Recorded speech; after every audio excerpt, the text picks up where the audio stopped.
Feed additive पशुओं की विशेष आवश्यकताओं जैसे फीड दक्षता के सुधार, उच्च वृद्धि दर एवं बीमारियों की रोकथाम की पूर्ति के लिए उनके मूल भोजन में अल्प मात्रा में जोड़े जाने के लिए रसायन। फीड एडिटिव जो भोजन ग्रहण करने की मात्रा को बढ़ाते हैं। Antioxidant BHT, BHA, flavour agent poultry nectar, pellet वाइंड, सोडियम वेंटोनाइट, चिकनी मिट्टी, सिरा, ग्वार मील, लकड़ी की लुगदी, कारखाने के उप उत्पाद, मुख्यतः हेमीसेलुलोज एवं लिग्निन। एडिटिव जो पीलेपन को बढ़ाते हैं।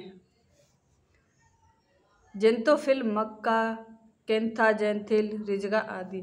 एडिटिव जो पाचन एवं अवशोषण को बढ़ाते हैं। ग्रिट, EDTA, एंजाइमा, प्रोबायोटिक, एंटीबायोटिक, पेनिसिलिन और स्ट्रेप्टोमाइसिन। एडिटिव जो उपापचय को प्रभावित करते हैं। Hormones, DES, thyroxine. एडिटिव जो स्वास्थ्य स्तर को अच्छा करते हैं। Antifungal additive, anticoccidial drug, anthelmintic drug. Probiotic, मुंह के रास्ते दिया जाने वाले गैर रोगजनक जीवित सूक्ष्म जीवों का कल्चर, यानी कि प्रोबायोटिक जो मुंह के रास्ते दिए जाने वाले जो जानवरों के आंतों के सूक्ष्म जीवी संतुलन को बनाए रखने में सहायक होते हैं। लैक्टोबैसिलस, स्ट्रेप्टोकोकस जीवाणुओं के फायदेमंद स्ट्रेन। प्रीबायोटिक्स, गैर पाचक योग्य खाद्य पदार्थ जो आंतों में पाए जाने वाले जीवाणुओं की वृद्धि को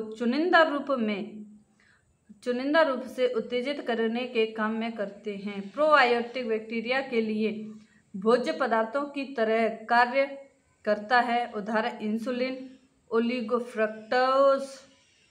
ये सभी कार्बोहाइड्रेट यानी कि शर्करा होते हैं। सिनबायोटिक्स प्रोबायोटिक्स प्लस प्रीबायोटिक्स कहलाते हैं। कोलेस्ट्रम बछड़े को जन्म के 15 से 30 मिनट के पश्चात पिलाया जाता है। जन्म के 12 घंटे पश्चात 5 से 8% कोलेस्ट्रम की दूसरी खुराक देनी चाहिए। बछड़े को जन्म के दूसरे दिन एवं तीसरे दिन के वजन के 1/10 भाग कोलेस्ट्रम पिलाना चाहिए। काल्फ स्टार्टर राशन 15 दिन की उम्र में देना चाहिए, जिसमें DCP 18.5 से 19.5, क्रूड प्रोटीन 23 से 26 एवं TDN 75% होना चाहिए, जिसमें अनाज के पिसे हुए दाने, खल, विटामिन, खनिज, एनिमल प्रोटीन होते हैं। उम्र और मिल्क 1 से 3 दिन में 1/10 भाग देते हैं खीस। 4 से 15 दिन में दूध 1/10 शरीर भार का 10।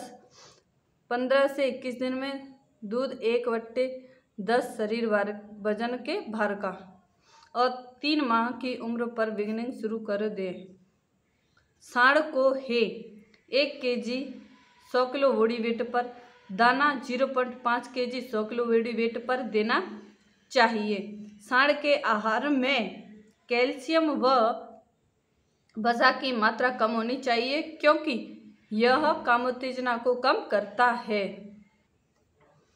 किड को 3 दिन तक शरीर के वजन का 1/10 मात्रा में खीस पिलानी चाहिए और 100 ml kg पर बॉडी वेट पर। किड को 15वें दिन की उम्र में क्रिप राशन देना चाहिए। क्रिप राशन में DCP 17 से 18%, TDN 70 से 75 होता है। दूध के लिए काम में ली जाने वाले बकरियों को शरीर के वजन का 4 से 6 ड्राई मैटर देना चाहिए। मांस के लिए काम में ली जाने वाली बकरी के शरीर के भार का 4% ड्राई मैटर।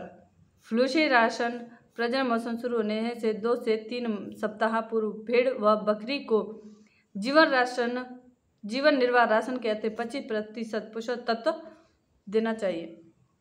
सीप फीडिंग भेड़ को शरीर के वजन का 4% ड्राई मैटर खिलाना चाहिए। भेड़ को प्रतिदिन 2.5 से 3 किलोग्राम शुष्क पदार्थ देना चाहिए। पोल्ट्री में भोजन खिलाने की विधियाँ। WHOLE walls grain feeding. इस विधि में संपूर्ण भोजन यानी अनाज के साबुत दानों के रूप में खिलाया जाता है।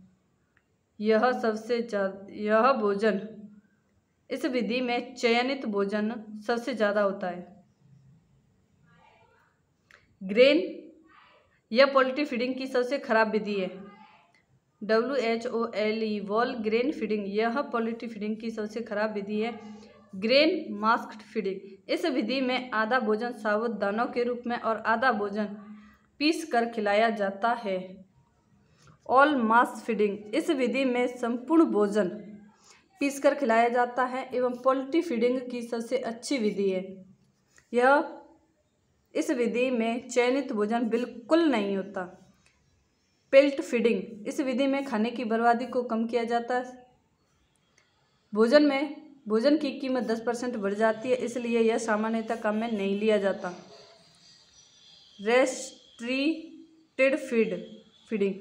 RESTRICTED restricted feeding. इस विधि में भोजन को सीमित मात्रा में भोजन दिया जाता है। एंटीबायोटिक फीड एडिटिव के रूप में एंटीबायोटिक अल्प मात्रा में काम में ली जाती हैं। प्रकार।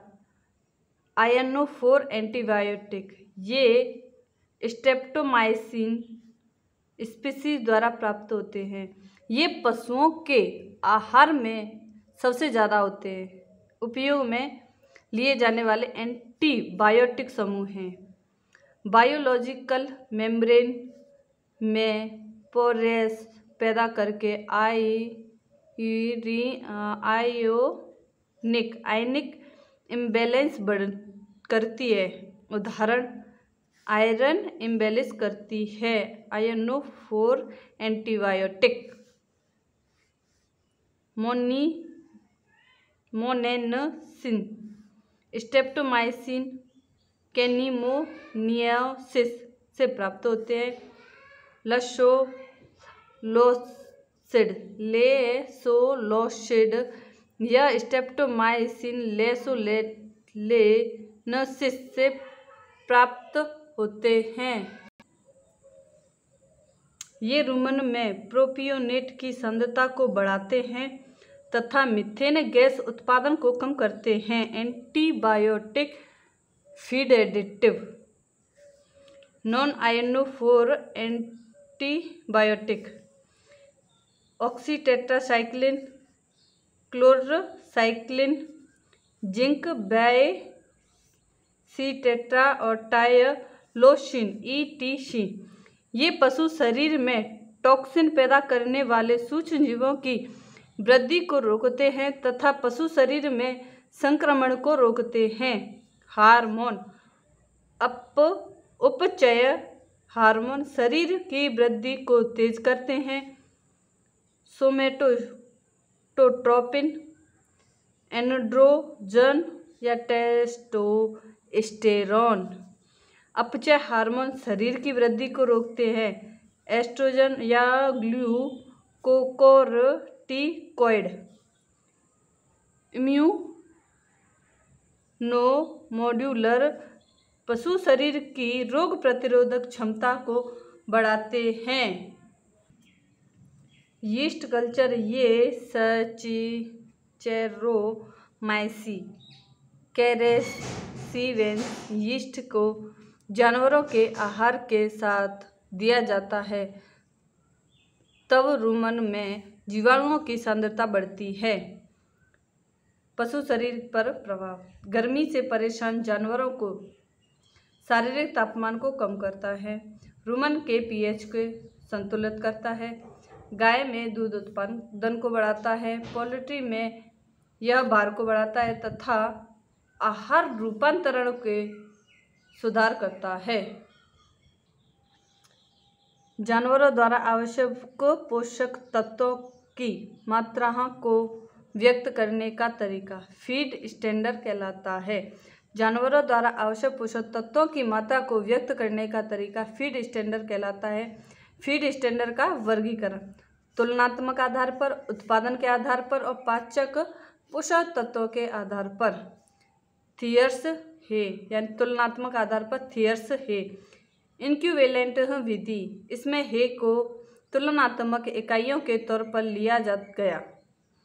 स्कैंडिनेवियन फीड यूनिट स्टैंडर्ड, उत्पादन के आधार पर Armsby feeding standard net energy एवं ट्रू प्रोटीन पर आधारित होता है। Kellner feed standard net energy एवं डाइजेस्टिबिलिटी ट्रू प्रोटीन पर आधारित।